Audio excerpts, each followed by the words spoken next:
Havia uma rapaza daqui da Xiris que sua naia mais sua agora tocava. E foram para Santiago.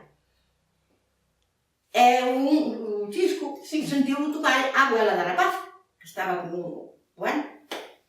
Ela disse que disse, a tua abuela sempre toca, eu. Quero logo quem tocará por aí. Ela disse, não aqui na Xiris, há gente que toca. Vamos ir ali.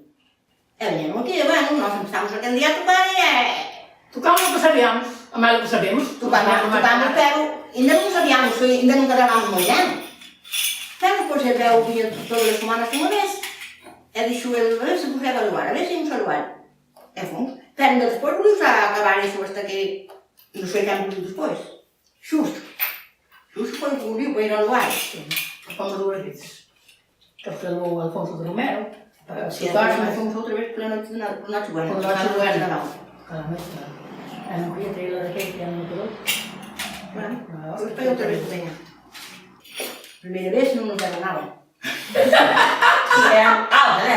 Bem, mais um bocadinho. Depois ganhamos, achamos, nós não vamos curar em nenhum nada. Depois levamos um rapaz, ele foi por daquele, ele levou o seu, o Xuxo. Ele era um cada um 60 euros. Caralho, foi?